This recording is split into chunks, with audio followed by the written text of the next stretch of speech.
These are your evening headlines for January 27th, 2026, right here on BYU-Idaho Radio. Thanks for joining me today. I'm Kimber Pierce. BYU men's basketball suffered a heartbreaking loss to Arizona.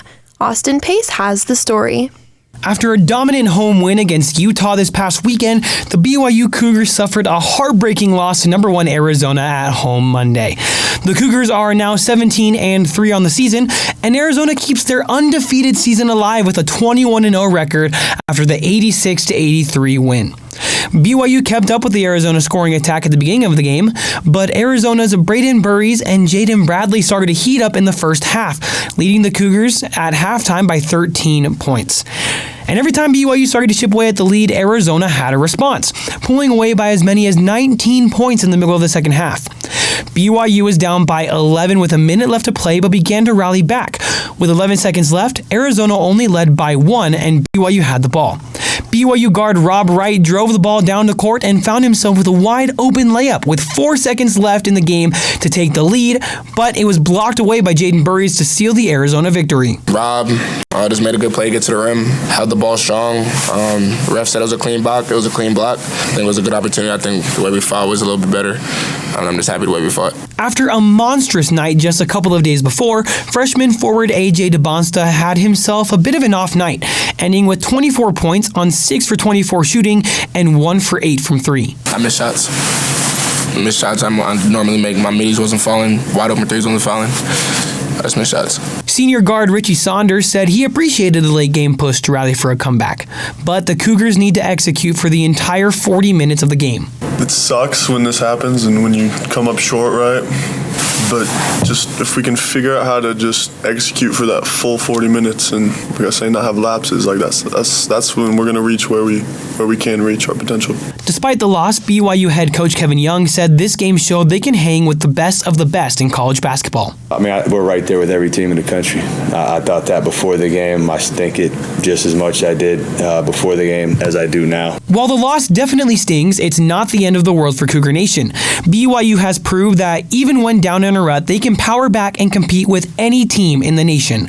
Their next game is against number 14 Kansas on January 31st. Tip-off is set for 2:30 p.m. at the Allen Fieldhouse in Kansas. For BYU-Idaho Radio, I'm Austin Pace. There's a new youth hockey league in Idaho Falls. Hannah Hanneberg tells us all about it. Drop the puck!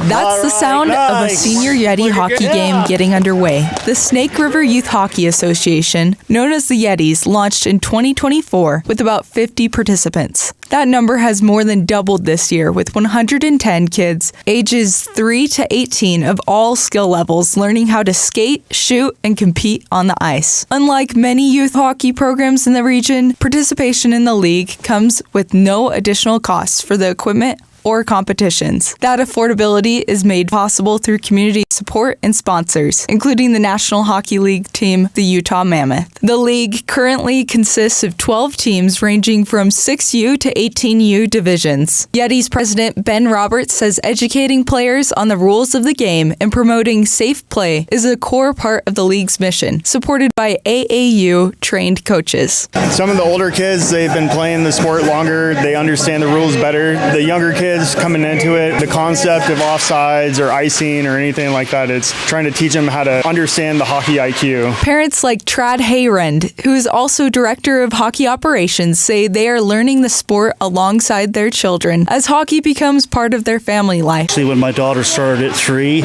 I started at the same time she did. Once she learned how to skate, she got me out on the ice and taught me how to skate. 14-year-old Blake says his favorite parts of hockey include scoring goals and building friendships. This weekend, the Yetis will join 18 Western AAU hockey associations to compete in the first AAU-supported tournament in Idaho, the Idaho Cup. Games begin on Friday at both the Mountain America Center and the Joe Marmo Wayne Leto Ice Arena at Taft House Park. President Roberts says all games are free and open to the public. Watch some hockey, eat some concessions, we'll have merchandise, we'll have some games. It should be a pretty fun weekend for everybody, so we welcome people out. Schedules for Friday through Sunday are available on the Mountain America Center website. Those interested in trying hockey for the first time can volunteer or play by contacting the association at sryha.sryha yetis@gmail.com, or visiting their website at yetishockey.com. For BYU-Idaho Radio, I'm Hannah Hannaberg. Rexburg residents will have another opportunity to vote on a new police department building in May. However, the ask has been reduced from $17 million to $14.5 million. The new facility would be built on Pioneer Road. According to the Rexburg Standard-Journal, the city made the decision to move forward with proposing the new bond, with all city council members voting for it at a reduced rate. Officials have repeatedly reported that the current Main Street police station has grown too small as it's too crowded and in need of upgrades.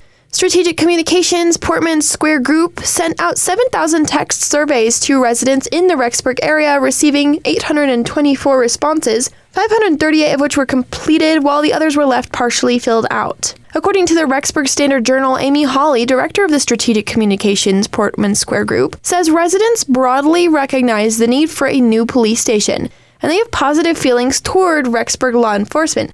However, residents expressed concerns with the city's ability to handle the large project. A vote in favor of the bond previously would have increased property taxes by an estimated $61.51 per year on a home valued at $100,000. That amount has been reduced to a yearly estimate of $53.40 with the new bond.